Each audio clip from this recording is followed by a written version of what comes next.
725. It's the new paragraph on 725, and I want to start 5 lines into it, where she says, are you all there? No. Jenny, are you there? Yes. Very good. I'm going to read this. Male voice sounds good with a female writer. All right. This would be to admit that the woman of today is a creation of nature. That is to say, we are not suggesting, she's doing the opposite here. Or perhaps I should start at the beginning of the paragraph. Okay, that's actually very relevant to what we've just been discussing, the beginning of the paragraph. But is it enough to change laws, institutions, customs, public opinion, and the whole social context for men and women to become truly equal? Error number 2. Women will always be women, say the skeptics. Other seers prophesy that in casting off their femininity, they will not succeed in changing themselves into men, and they will become monsters. This would be to admit that the woman of today is a creation of nature.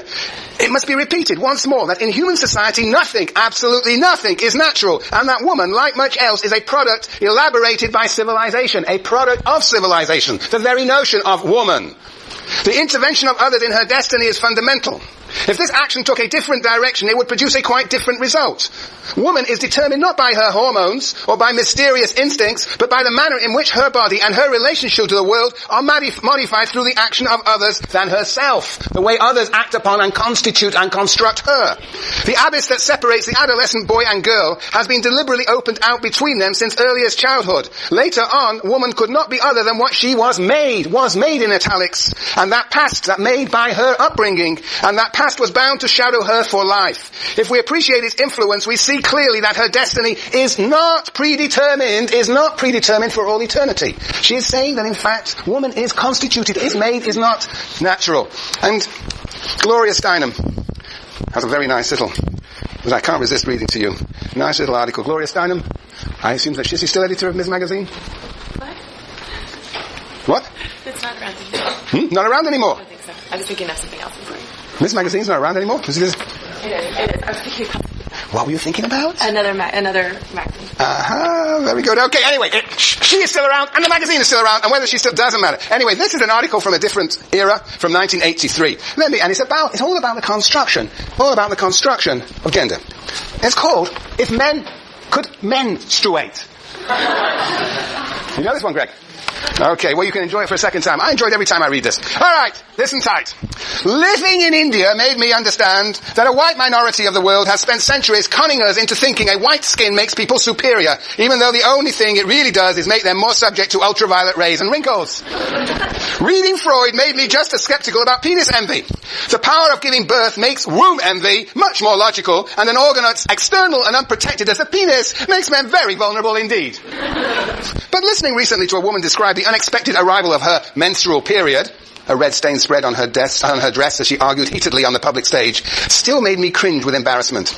That is, until she explained that, when finally informed in whispers of the obvious event, she had said to the all-male audience, "And you should be proud to have a menstruating woman on your stage. It's probably the first real thing that's happened in this group in years." Laughter, relief. She had turned a negative into a positive. Somehow her story merged with India and Freud to make me finally understand the power of positive thinking. Whatever a superior, in quotes, group whatever a superior group has will be used to justify its superiority. And whatever an inferior group has will be used to justify its plight. Black men were given poorly paid jobs because they were said to be, quote, stronger than white men, while all women were relegated to poorly paid jobs because they were said to be weaker. As the little boy said when asked if he wanted to be a lawyer like his mother, "Oh no, that's woman's work." Logic, Steinem concludes, has nothing to do with oppression. So what would happen if suddenly, magically, men could menstruate and women could not? Clearly, menstruation would become an enviable, boast-worthy masculine event. Men would brag about how long and how much. Young boys would talk about it as the envied beginning of manhood. Gifts, religious ceremonies, family dinners, and stag parties would mark the day. To prevent monthly work loss among the powerful, Congress would fund a National Institute of Dysmenorrhea. Dysmenorrhea, is that how you pronounce it? Dysmenorrhea. Anyway, it's all about the uterine pain that comes with periods, with menstruation. Anyway, there'll be a National Institute research into this problem. Doctors would research little about heart attacks from which men were hormonally protected, but everything about cramps. Sanitary supplies would be federally funded and free. Of course, some men would still pay for the prestige of such commercial brands as Paul Newman tampons, Muhammad Ali's rope-a-dope pads, John Wayne's maxi pads, and Joe Namath jock shields for those light bachelor days. Aha, yes. All right, statistical surveys would show that men did better in sports and won more Olympic medals during their periods. Generals, right-wing politicians, and religious fundamentalists would cite menstruation, as proof that only men could serve God and country in combat. In quotes, you have to give blood to take blood. Yes. And men could only occupy high political office because can women be properly fierce without a monthly cycle governed by the planet Mars? And men would be priests and ministers and God himself. He gave his blood. He gave this blood for our sins. Or they would be rabbis. Without a monthly purge of impurities, women are unclean. Male liberals or radicals, however, would insist that women are equal, just different, and that any woman could join their ranks if only she were willing to recognize the primacy of menstrual rights. Everything else is a single issue, or self-inflict a major wound every month. Quote, you must give blood for the revolution. Okay, Jason. You're right. Street guys would invent slang. He's a 3-pad man, and give fives on the corner with some exchange like, man, you looking good. Yeah, man, I'm on the rack. TV shows would treat the subject openly. Happy Days, Richie and Potsy try to convince Fonzie that he is still the Fonz, though he has missed 2 periods in a row. Hill Street Blues, the whole precinct hits the same cycle. So would newspapers. Summer shark scare threatens menstruating men. Judge cites monthlies in pardoning rapist. And so would movies. Newman and Redford in Blood Brothers, yes. Men would convince women, it's not much more. Men would convince women that sex was more pleasurable at that time of the month. Lesbians, listen to this one. Lesbians would be said to fear blood and therefore life itself, though all they needed was a good menstruating man. Medical schools would limit women's entry. They might faint at the sight of blood. Of course, intellectuals would offer the most moral and logical arguments. Without that biological gift for measuring the cycles of the moon and planets, how could a woman master any discipline that demanded a sense of time, space, mathematics, or the ability to measure anything at all? In philosophy and religion, how could women compensate for being disconnected from the rhythm of the universe, or for their lack of symbolic death and resurrection every month? Menopause would be celebrated as a positive event, the symbol that man had accumulated enough years of cyclical wisdom to need no more. Liberal males in every field would try to be kind. The fact that these people have no gift for measuring life, the liberals will explain, should be punishment enough. And how would women be treated? How be trained to react? One can imagine right-wing women agreeing to all these arguments with a staunch and smiling masochism. In quotes, the ERA would force housewives to wound themselves every month. Phyllis Schlafly, your husband's blood is as sacred as that of Jesus, and so sexy too. Reformers and queen bees would adjust their lives to the cycles of the men around them. Feminists would explain endlessly that men too needed to be liberated from the false idea of Martian aggressiveness, just as women needed to escape the bonds of men's envy. Men's envy. Radical feminists would add that the oppression of the non-menstrual was the pattern for all other oppressions. Cultural feminists would exalt a female bloodless imagery in art and literature. Socialist feminists would insist that once capitalism and imperialism were overthrown, women would menstruate too. If women aren't yet menstruating in Russia, they would explain it's only because true socialism can't exist within capitalist encirclement. In short, we would discover, as we should already guess, that logic is in the eye of the logician. The truth is that if men could menstruate, the power justifications would go on and on, if we let them. So, that story is that gender domination can be presented and constructed by those who empower men. So men construct, those are those mythologies up there that Beauvoir is talking about, and here Gloria Steinem is putting into practice with her little mythology. Okay, any thoughts about this?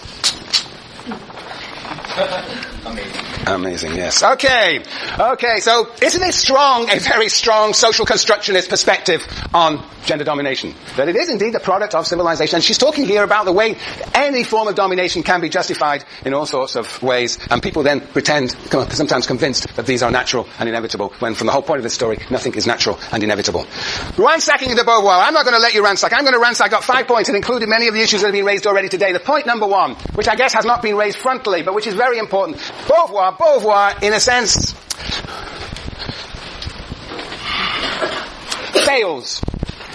Beauvoir fails to valorize what women do in this world. If you read the section on her early life, then situation of woman and motherhood, you see how negative she is about mothering, and domesticity is negatively evaluated. And this was, of course, a break with the past. It was an important move to make, but is something that's been systematically questioned by feminists. Not all that women do today should be negatively valorized as a product of their subordination to men. So that's why people find her very uncomfortable with this book, because she is so negative about what women dedicate themselves to. And it raises the question, and I pose, what is authenticity? What is authenticity? What is inauthentic and what is authentic? For her, you might say almost motherhood is inauthentic, since it makes so many compromises with male domination. But, of course, others would say that mothering is itself a life project worthy of the notion of authenticity. Yes, alright, so that's the first point. She fails to valorize women's work, both in the home and beyond. Second, she's incapable of appreciating the possibility of solidarity amongst women. And that's to do with her understanding of the way women are circulating around men. And of course, she's working with a particular imagination of what the family is all about. Woman at home, or in a low-wage position, and man in a high-wage position. She's thinking of a family in a very conventional manner.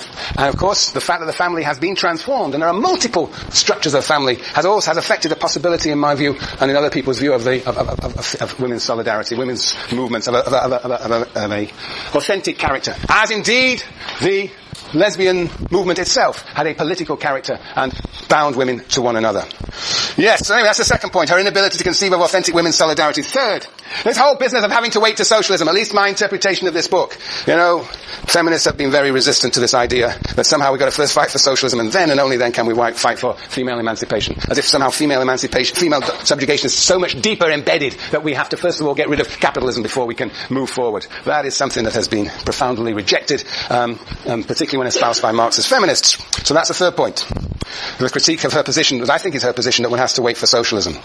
The fourth point is the standpoint that she has. What she says, who is it that can really understand male domination? Who is it can really understand male domination? Well, men clearly can't understand male domination. They are stuck in immanence, and these women down here are stuck in immanence too. They too cannot understand male domination. The only people who can understand domination are indeed people like herself, the independent woman. And she has an interesting, and we'll come back to this because it's a very important point. She has the idea that it is, well, no, I must read it. Not for the last time, on page 33 I think it is. Yes. She says on page 33, this is the introduction, Roman numerals 33, she says, alright, new paragraph on that page, she says, very well, but just how shall we pose the question? And to begin with, who are we to propound it at all? Man is at once judge and party to the case, but so is woman. What we need, she says, is an angel, neither man nor woman, to understand the situation of woman. But where shall we find an angel? Still, the angel will be poorly qualified to speak, for an angel is ignorant of all the basic facts involved in the problem. The angel doesn't really appreciate the situation of woman, hasn't experienced the situation of woman. With a hermaphrodite, we should be no better off, for here the situation is most peculiar. The hermaphrodite is not really the combination of a whole man and a whole woman, but consists of parts of each, and thus is neither. No good either. It looks to me, she says, as if there are, after all, certain women who are best qualified to elucidate the situation of woman. Let us not be misled by the sophism that because, well, we'll leave that sentence, it is not a mysterious essence that compels men and women to act in goodness or in bad faith. It is their situation that inclines them more or less towards search for truth. Many of today's women fortunate in the restoration, she's writing 49, she says, many of today's women fortunate in the restoration of all the privileges pertaining to the estate of the human being can afford the luxury of impartiality. Many of today's women, fortunate in the restoration of all the privileges pertaining to the estate of human being, that is, equality with men, can afford the luxury of impartiality. We even recognize its necessity. So she's saying here that the independent woman is the person who will be able to assess the situation of women and write a book like The Second Sex. Okay, so that's her intellectualist standpoint. It is somebody, who is woman, but in a sense outside this situation of inauthenticity. And we'll see how other feminists have a different perspective on who has the insight into the truth of male domination. And that's the fourth point. And the fifth point, well, what is her vision of liberation? What is her vision of liberation? Many have commented upon the way she uses masculine metaphors to describe that liberation. And indeed that is the case. That she does use these, one could argue this idea of reciprocal recognition is perhaps a male notion of liberation. She certainly sees it as a universalistic one, but one could argue it is masculine.